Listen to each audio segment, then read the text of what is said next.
Le corps d'une femme âgée est recueilli dans les eaux troubles d'un étang en Alabama. Quelques indices épars sont tout ce dont disposent les policiers pour résoudre cette enquête.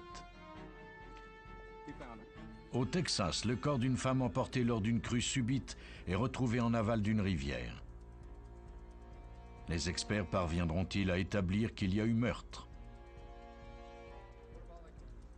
Une femme est tuée lors d'un accident d'auto au Wisconsin. Les détectives devront tenter de démontrer que cette mort n'était pas un simple accident, malgré des indices incertains. Autrefois, les meurtriers se servaient de l'eau pour faire disparaître les indices qui les reliaient à leur crime. Mais aujourd'hui, ce n'est plus guère possible, car les experts ont appris à clarifier les eaux les plus troubles.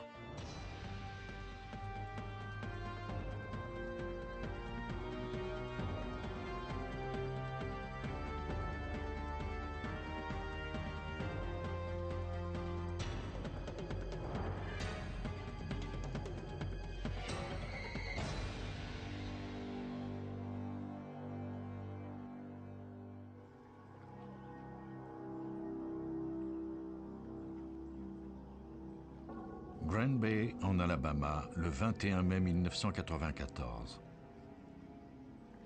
Deux adolescents à bord d'une embarcation sur l'étang de Blue Hole aperçoivent quelque chose à la surface de l'eau. En s'approchant, ils constatent qu'il s'agit d'un corps humain. Ils quittent les lieux en vitesse et avertissent leurs parents qui appellent la police.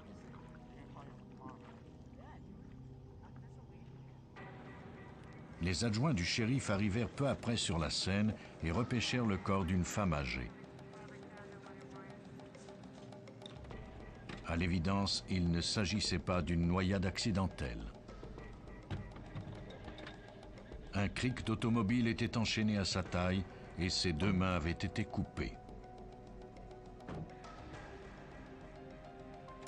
Les enquêteurs analysèrent les lieux.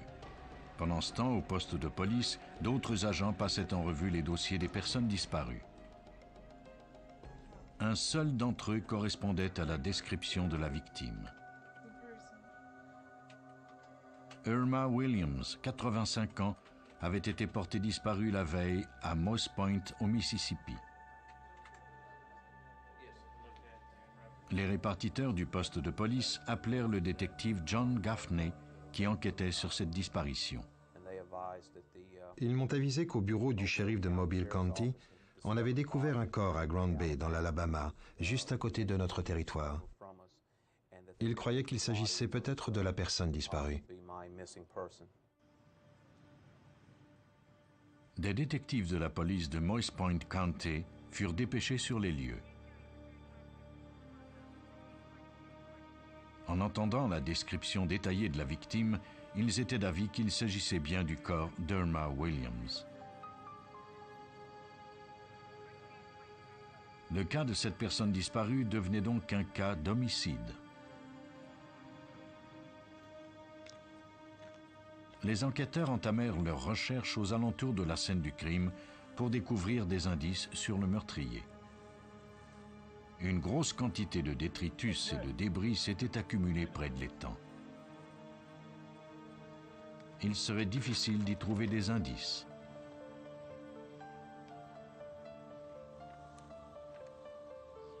En examinant le sol au bord de l'étang, les détectives découvrirent des traces de pneus fraîches dans le sable. Ils en firent des moulages en espérant qu'elles avaient été causées par le véhicule du tueur.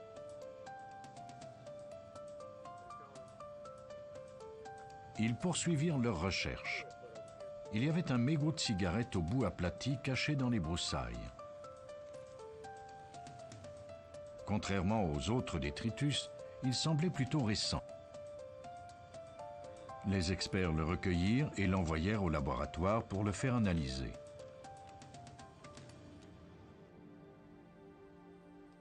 Les policiers étaient convaincus que la victime était Irma Williams, mais ils devaient tout de même en faire la preuve formelle. Ils retracèrent des membres de sa famille, James et Sharon Williams. James confirma que le corps était celui de sa grand-mère, Irma Williams. Sa femme et lui étaient très proches de la vieille dame.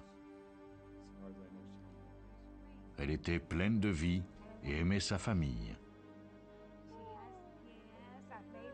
Son mari était mort récemment, mais l'héritage qu'il lui avait laissé lui permettait de subvenir à ses besoins.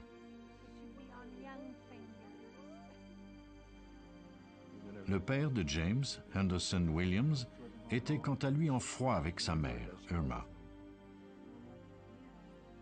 Sharon ajouta que Henderson n'avait pas semblé le moindrement troublé lorsqu'elle lui avait annoncé que sa mère était introuvable.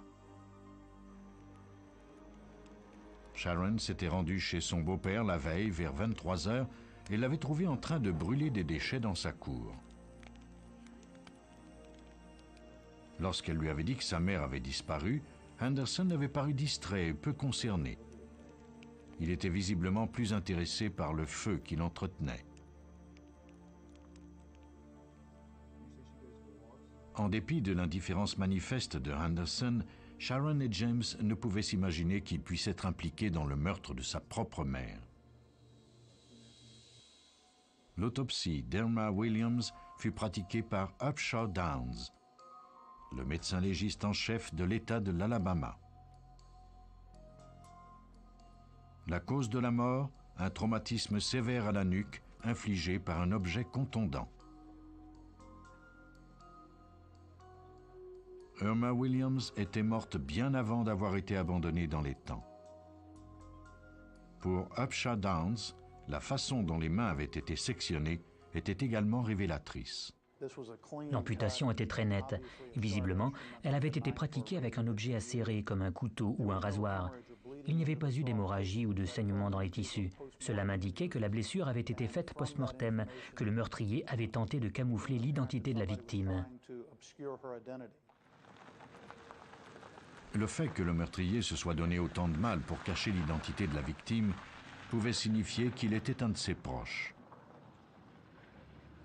Les policiers se rendirent à la résidence d'Irma pour tenter de trouver des réponses. Sur une des sections du linoléum de sa cuisine, il y avait des taches rougeâtres qui ressemblaient à du sang.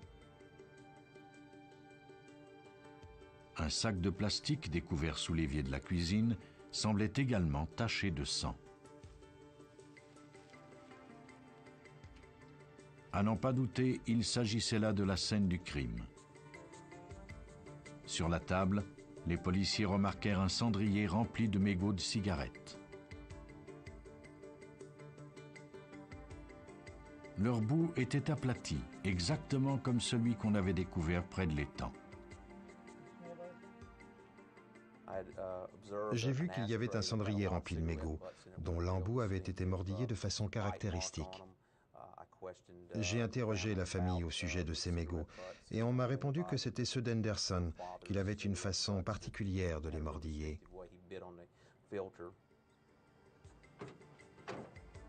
Il fallait maintenant interroger Henderson Williams, le fils d'Irma, sans plus tarder. Ce dernier n'était pas chez lui. Au moment où les policiers se préparaient à quitter l'endroit, ils remarquèrent une femme sortant d'une roulotte sur la propriété de Henderson. Elle s'appelait Brenda Rowell. Elle avait loué la roulotte à Henderson Williams. Henderson et elle étaient des amis proches. Elle ne savait cependant pas qu'Irma avait été assassinée. Les détectives eurent l'impression que cette nouvelle la mettait mal à l'aise. Ils lui demandèrent de les accompagner au poste de police de Mobile County pour répondre à d'autres questions. On lui demanda si elle avait remarqué quoi que ce soit d'anormal sur la propriété récemment. Elle avait vu Henderson laver sa voiture la veille. Il l'avait méticuleusement nettoyée à l'extérieur comme à l'intérieur, notamment le coffre. Brenda avait trouvé bizarre qu'il soit soudainement si préoccupé par l'apparence de sa vieille voiture. Les détectives lui montrèrent une photo du creek retrouvé avec le corps d'Irma. Brenda reconnut avec surprise son propre cric. Elle l'avait prêté à Anderson récemment et il ne le lui avait pas encore rendu.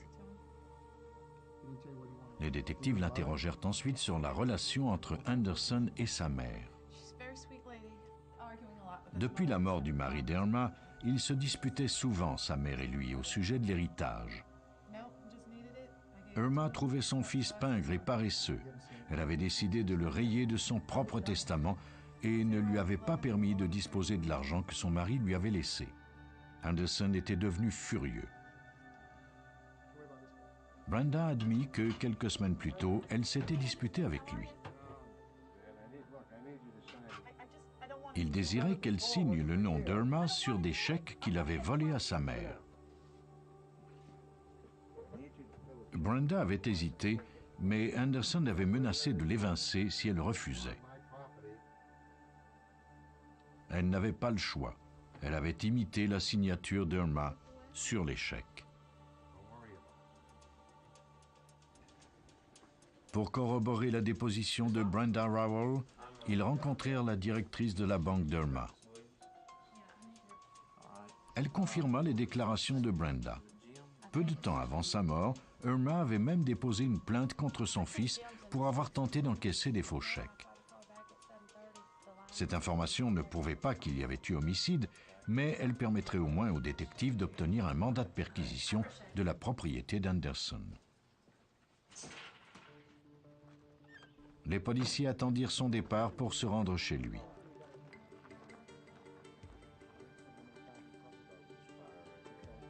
Lors de l'inspection de son véhicule, les experts remarquèrent des petites taches rougeâtres sur un feu arrière et d'autres taches plus importantes sur la moquette du coffre. Des échantillons furent recueillis et envoyés au laboratoire d'État pour fin d'analyse. Les experts prirent également les empreintes des pneus du véhicule pour les comparer à celles recueillies près de l'étang. Au cours de leurs recherches, les détectives remarquèrent également les cendres du feu dont leur avait parlé Sharon Williams. En fouillant à travers les débris, ils découvrirent plusieurs petits fragments d'eau. Comme les mains de la victime avaient été sectionnées et n'avaient jamais été retrouvées, il était possible que ces fragments soient reliés à l'affaire. Tous les indices pointaient vers Anderson Williams, mais il fallait le relier formellement au meurtre, sinon il échapperait à la justice.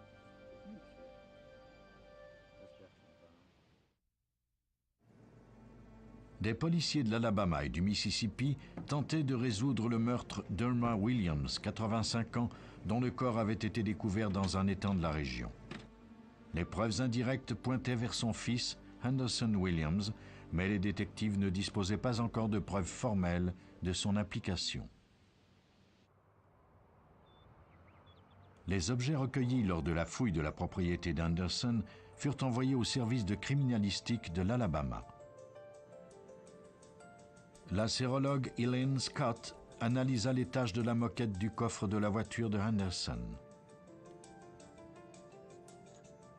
Elle versa une substance chimique qui vire au bleu au contact du sang humain.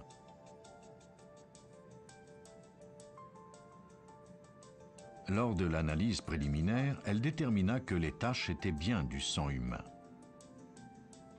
Elle répéta le même procédé sur les échantillons recueillis dans la cuisine de la victime. Ces derniers étaient également d'origine humaine. Les analystes devaient maintenant tenter de déterminer de qui provenait ce sang. On effectua des analyses d'ADN sur tous les échantillons. Après avoir extrait et isolé les caractéristiques génétiques de chacun, les experts purent déterminer que le sang dans la cuisine de la victime et celui dans la voiture d'Anderson étaient identiques.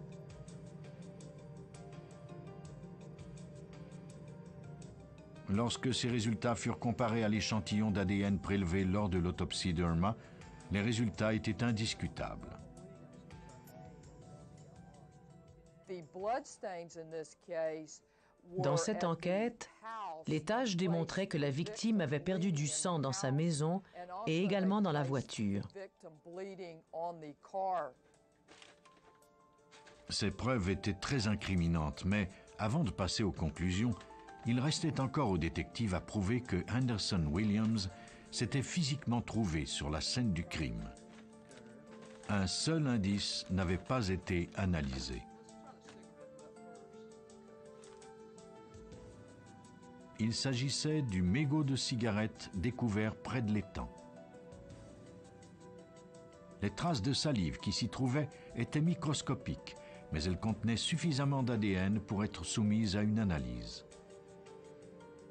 Elaine Scott compara ensuite ses résultats à ceux de mégots provenant de Henderson.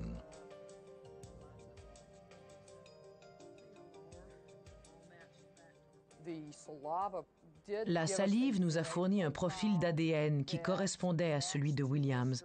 Cela indiquait qu'il avait fumé cette cigarette sur la scène du crime. Cette information permit à la police d'arrêter Henderson pour le meurtre de sa mère.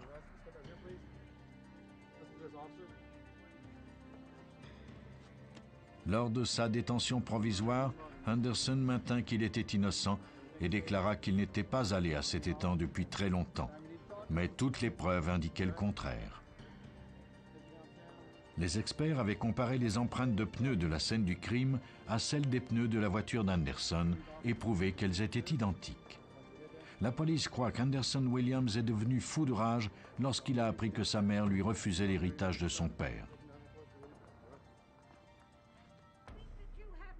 Il est allé chez elle et l'a battue à mort.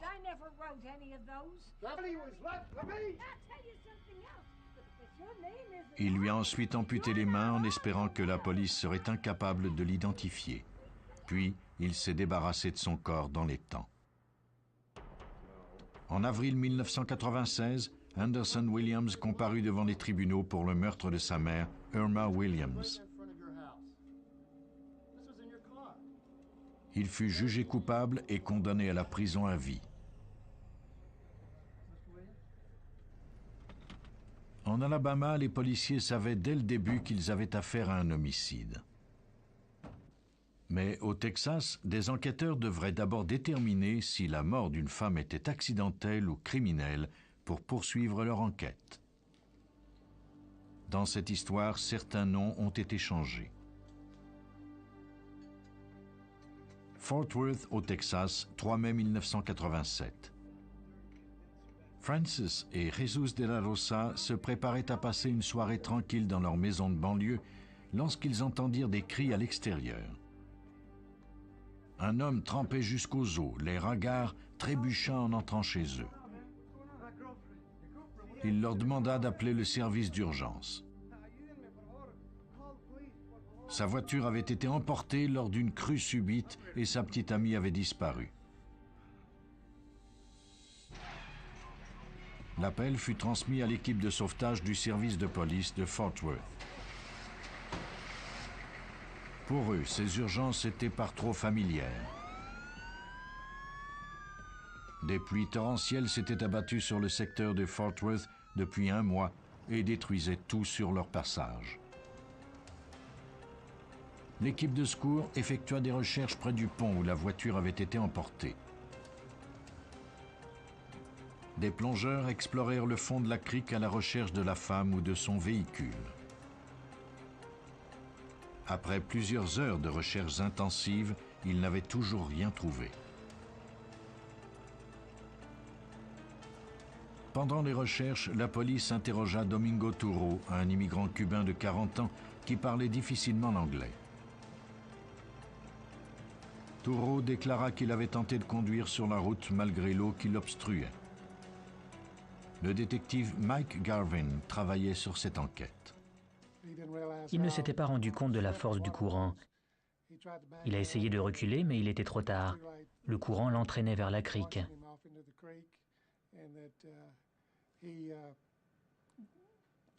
C'est alors que la victime et lui sont parvenus à sortir du véhicule.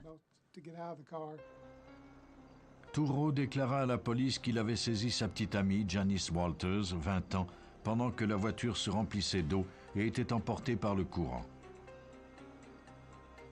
Mais le courant était trop puissant et elle lui avait échappé. Lorsque la crue commença à s'apaiser quelques heures plus tard, les sauveteurs retrouvèrent la voiture de Touro. Elle avait été transportée sur une distance de 2 km avant d'échouer sur la rive. Les policiers récupérèrent le véhicule, mais il n'y avait aucune trace de Janice Walters. Les recherches se poursuivirent le lendemain. Vers midi, les sauveteurs trouvèrent le corps d'une femme dont la description correspondait à celle de Janice. Le corps inanimé était nu, mais il y avait une chaînette autour de son cou. La victime était à 2,5 km de l'endroit où le véhicule avait été emporté par le courant. Les autorités communiquèrent avec Touro et la sœur de Janice, Kelly Hill, et leur demandèrent d'identifier son corps.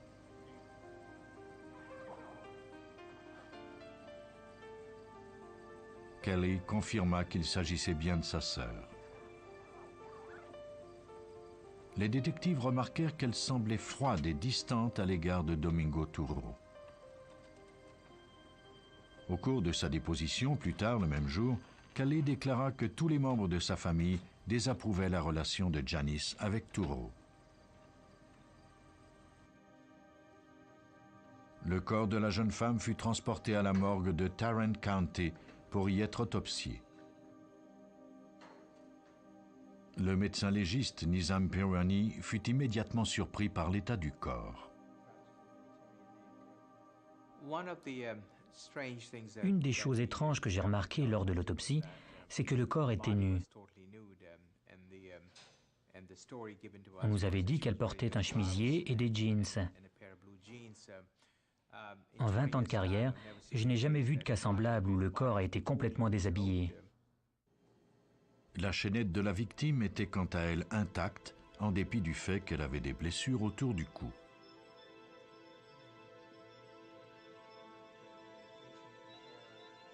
Nizam Pirwani ne remarqua pas non plus les signes habituellement associés à un décès par noyade.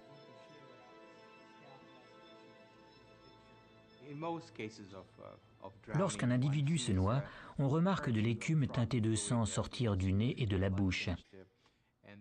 Elle est également présente dans la trachée et les bronchioles. Cette écume est causée par le mélange d'eau et d'air inhalé par la personne qui se noie. Dans ce cas-ci, nous n'en avons pas retrouvé. Cela signifiait qu'il n'y avait pas eu d'eau dans les poumons de la victime. Janice Walters n'était donc pas morte noyée. Pendant que le docteur Nizam Pirwani tentait de donner un sens à toutes ces observations, il examina les blessures du cou de la victime. Il y avait des égratignures d'ongles, comme si la victime avait tenté d'empêcher quelqu'un de l'étrangler.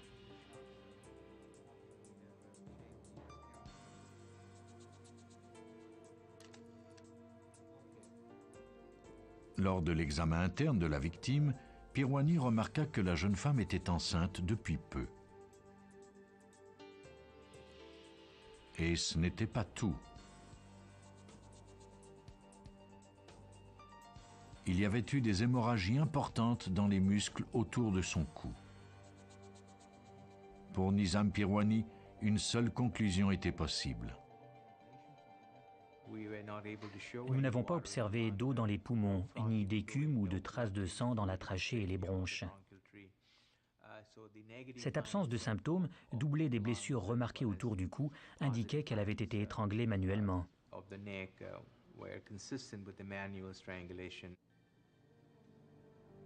L'examen post-mortem de routine du médecin légiste avait révélé un homicide.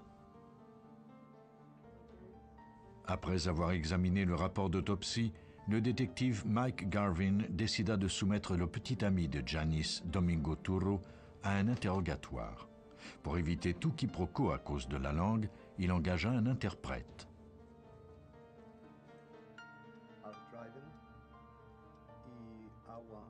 Turo admit que sa relation avec Janice était difficile depuis peu. Mais le soir de sa mort, ils s'étaient réconciliés et désiraient recommencer à zéro. Il rentrait du restaurant peu après 21 heures. La voiture traversait le pont lorsque la crue l'avait entraîné dans la crique. Turo avait tenté d'empêcher le véhicule d'être emporté par le courant, mais lorsqu'il avait vu que l'auto se remplissait d'eau, il avait paniqué. Il disait qu'il avait peut-être saisi Janice par le cou pour l'empêcher de se noyer. Le courant avait été plus fort que lui et elle lui avait échappé. Si Turo avait saisi Janice par le cou, comment expliquer que la chaînette était encore intacte?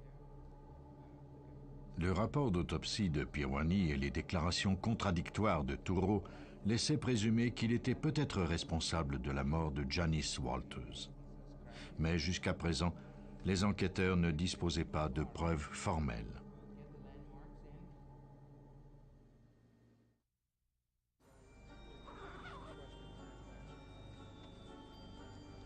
Des détectives de Fort Worth, au Texas, avaient de bonnes raisons de croire que la mort de Janice Walters était un homicide. Son petit ami, Domingo Turo, était le principal suspect. Malheureusement, les policiers ne disposaient pas de mobile du crime et avaient peu d'indices pour poursuivre leur enquête. Le détective Mike Garvin examina la déposition de la sœur de Janice, Kelly Hill. Cette dernière avait déclaré que Janice était une jeune femme attachante, enjouée et qui était très proche de sa famille. Elle avait accueilli avec bonheur la nouvelle de sa grossesse. Mais Turo, le père de l'enfant, était devenu violent. Il refusait d'assumer ses nouvelles responsabilités. Janice avait dès lors décidé de le quitter. Elle était retournée vivre chez ses parents. Selon Kelly, Turo avait refusé de la laisser partir. Quelques jours avant sa mort, il avait appelé à la maison et Janice et lui avaient eu une violente dispute. Kelly écoutait la conversation sur un autre appareil téléphonique. Turo avait menacé Janice de la tuer si elle le quittait. Les policiers étaient convaincus que Turo avait mis ces menaces à exécution. Ils examinèrent à nouveau la déposition du suspect pour tenter d'y trouver un indice qui leur aurait échappé. Ils eurent un coup de chance. Turo avait déclaré que Janice et lui rentraient du restaurant lorsqu'ils s'étaient retrouvés piégés par la crue. En examinant la carte géographique des lieux, les détectives remarquèrent que le couple roulait dans la mauvaise direction, dans une impasse. Paul Dixon, l'adjoint du procureur de Tarrant County, nous explique l'importance de ce détail. Les gens du secteur se servaient de cette impasse pour aller y jeter des détritus illégalement. De vieux matelas, de vieux pneus, des déchets, etc. Il est même déjà arrivé à quelques reprises aux policiers d'y trouver des cadavres. Turo se préparait donc vraisemblablement à abandonner le corps de Janice. Les détectives disposaient maintenant d'un doute raisonnable et pouvaient procéder à l'arrestation de Domingo Turo sur présomption du meurtre de Janice Walters. Les policiers croient qu'au moment où Janice est retourné chez Turo pour y prendre ses affaires, ce dernier a perdu la tête. Il était possessif et n'acceptait pas d'être rejeté par la jeune femme. Après l'avoir tuée, il l'a déshabillée et a tenté de cacher son corps et les traces de son crime. Il roulait sur le pont dans la tempête et la crue, et la nature l'a empêché de mener son plan à terme.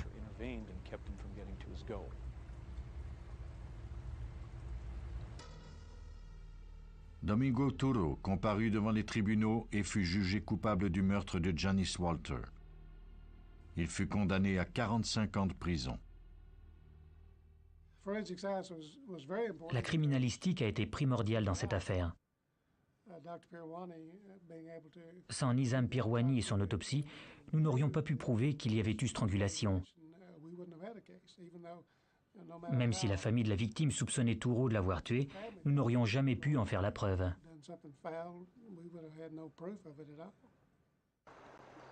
Au Texas, les sciences judiciaires ont permis à la police de faire condamner un meurtrier qui avait profité d'une crue subite pour cacher son crime.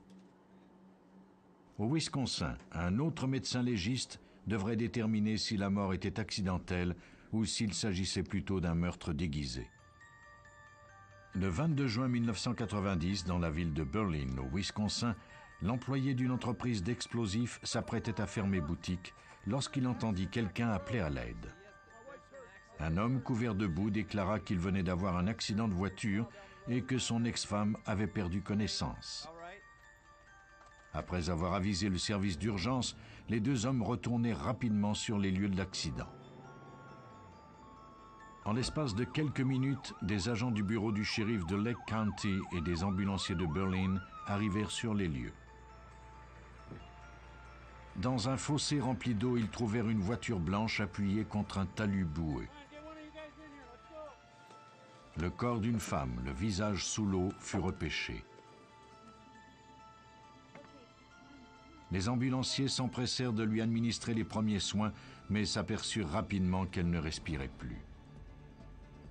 Ils tentèrent de la réanimer en lui donnant la respiration artificielle. Leurs tentatives portèrent fruit. La victime recommença à respirer d'elle-même.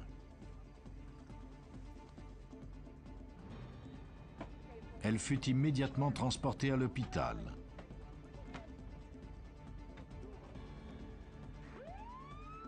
Après le départ de l'ambulance, les policiers prirent la déposition de l'autre victime de l'accident.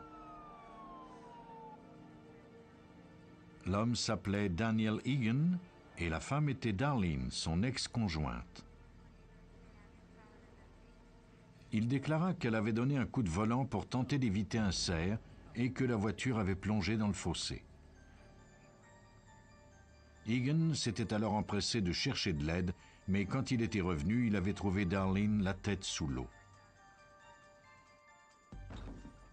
Darlene fut conduite à la salle d'urgence du Memorial Hospital de Berlin, où les médecins tentèrent de la sauver.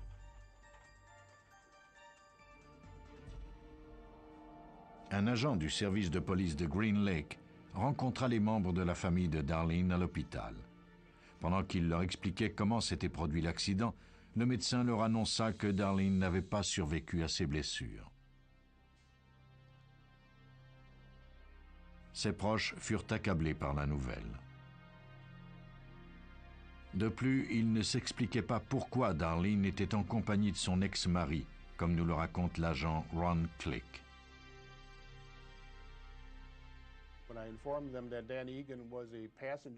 Lorsque je leur ai appris que Dan Egan était le passager du véhicule au moment de l'accident, ils m'ont dit qu'il était peu vraisemblable qu'elle ait permis à son ex-mari de monter dans sa voiture, tellement la relation entre eux était orageuse.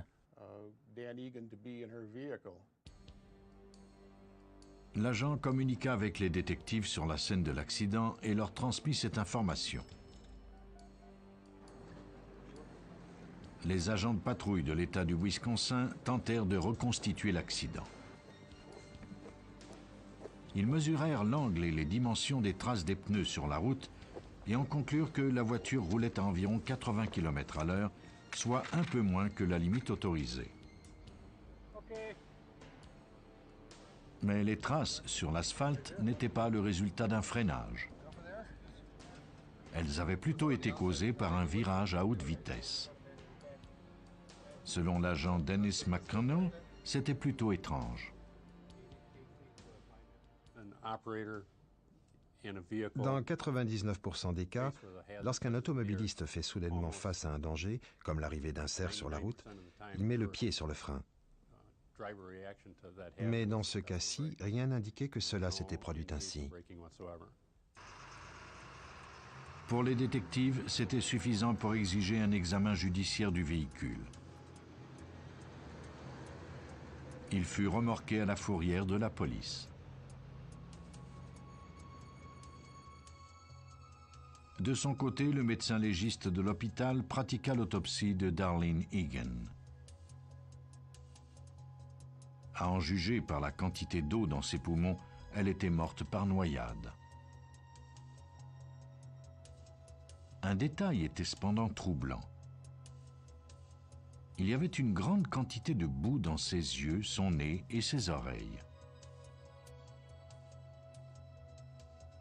Le coroner ordonna que le corps de Darlene Egan soit soumis à une seconde autopsie.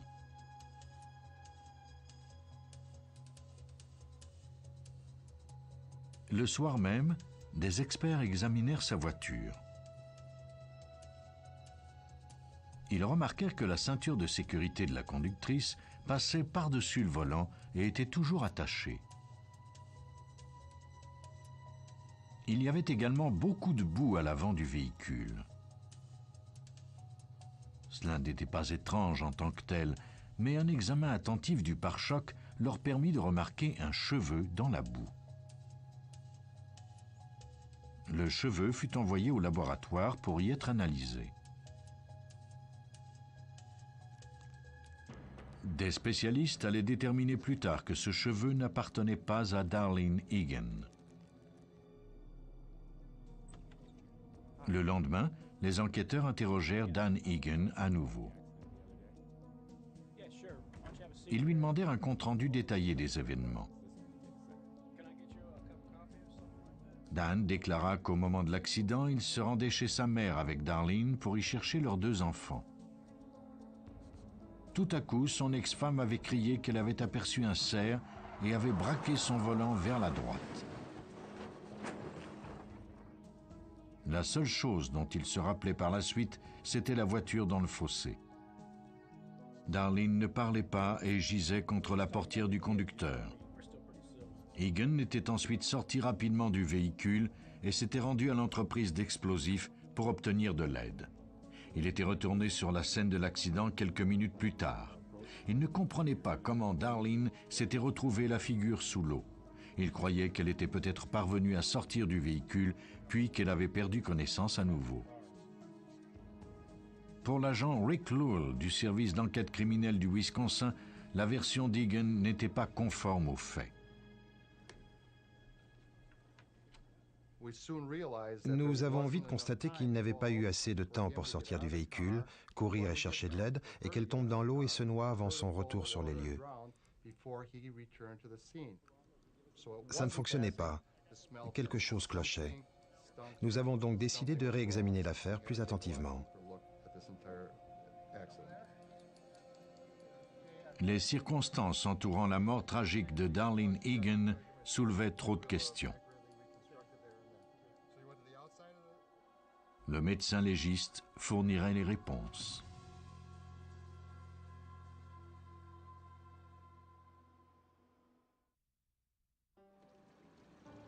Des policiers du Wisconsin enquêtaient sur la mort par noyade de Darlene Egan quand son véhicule avait plongé dans un fossé. Ils avaient de bonnes raisons de croire qu'un meurtre avait été commis. De plus, la déposition de Dan Egan, son ex-mari, n'était pas crédible. Pour trouver des réponses, les détectives firent appel à un médecin légiste pour qu'une seconde autopsie soit pratiquée. C'est à Robert Huntington, pathologiste judiciaire de l'État du Wisconsin, que fut confiée cette tâche. Quand on pratique une autopsie, on doit pouvoir répondre à 3 questions. On veut d'abord déterminer la cause de la mort, et puis éliminer d'autres causes, et enfin, vérifier si le corps peut nous révéler comment la mort est survenue. Huntington parvint au même diagnostic que le premier médecin légiste. La mort avait été causée par la noyade. Mais certaines blessures remarquées lors de l'examen n'étaient pas causées par un accident de voiture. Elles semblaient être reliées à autre chose. Les corps qui nous sont envoyés suite à un accident de la route sont très abîmés. Ce n'était pas son cas. Ce qu'il y avait de plus troublant, c'étaient les blessures qu'elle avait au visage. Un accident peut causer des égratignures, mais celle-ci semblait avoir été faite par des ongles. C'était plutôt inquiétant. La présence d'égratignures sur le visage de la victime laissait présumer que la noyade n'avait pas été causée par l'accident de voiture. Lors de son analyse finale, Robert Huntington en conclut que Darlene Egan avait été tuée. Supposons que quelqu'un lui ait maintenu le visage sous l'eau. Cela expliquait pourquoi elle avait ces marques d'ongles. La conclusion de Huntington donna au détective un aperçu de la façon dont Darlene Egan était morte. Mais pour prouver qu'un homicide avait été commis, il devait trouver le mobile du crime. Ils se tournèrent vers la famille de la victime pour trouver des réponses. La sœur de Darlene, Denise Krause, déclara à la police que Darlene avait divorcé de Dan Egan en 1988 après 5 ans de mariage. Dan était violent envers elle et Darlene vivait dans une terreur permanente. Elle avait décidé de reprendre sa vie en main. Peu avant sa mort, elle avait trouvé un emploi comme téléphoniste au service de police. C'était une mère dévouée pour ses 2 filles. Elle fréquentait également un policier depuis peu. Denise ajouta que Darlene et Dan se livraient une bataille juridique pour la garde de leurs enfants.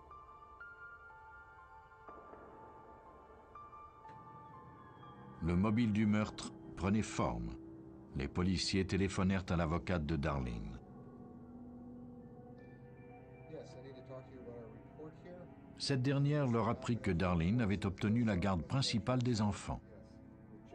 Cette décision avait été rendue la veille de sa mort. Elle avait même rencontré le couple pour discuter des modalités. Lorsque Dan avait appris la décision de la Cour, il était devenu furieux. Il n'acceptait pas de devoir payer une pension alimentaire.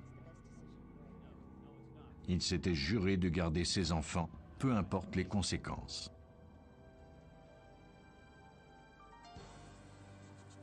Les détectives interrogèrent à nouveau Dan Egan, mais cette fois-ci, ils lui annoncèrent qu'il était le principal suspect dans le meurtre de son ex-femme. Les policiers savaient que Darlene prenait grand soin d'éviter de se trouver seule en compagnie de Dan. Ils lui demandèrent d'expliquer comment il s'était retrouvé dans sa voiture. Dan déclara que le jour de l'accident, Darlene était venue chez lui prendre les enfants.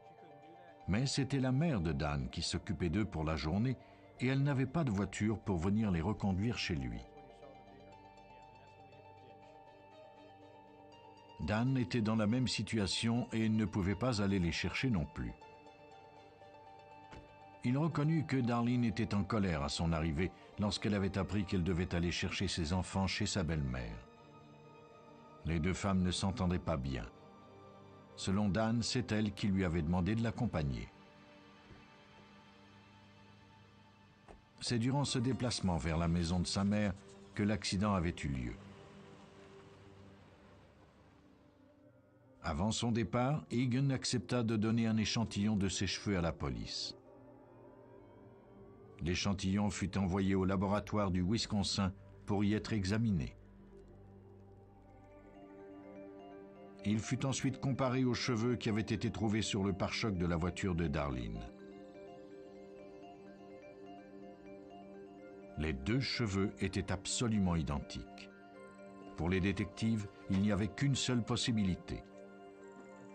Et cette possibilité expliquait la grande quantité de boue au visage de la victime observée lors de l'autopsie.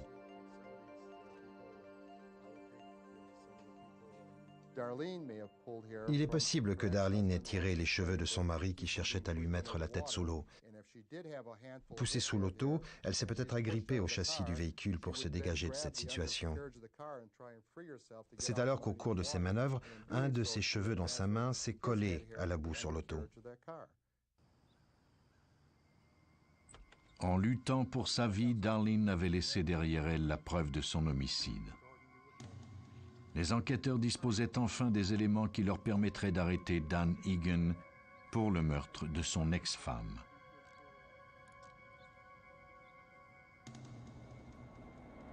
Les policiers croient que le couple roulait en voiture lorsque Dan a saisi le volant et braqué violemment vers la droite, provoquant ainsi l'accident. La ceinture de sécurité de Darlene était toujours bouclée. Malgré cela, Dan a arraché son ex-femme de l'auto. En se débattant, Darlene a agrippé Dan par les cheveux. Ce dernier a tout de même eu le dessus sur elle. Il lui a maintenu la tête sous l'eau jusqu'à ce qu'elle se noie. Pour le meurtre au premier degré de son ex-femme, il fut condamné à la prison à vie.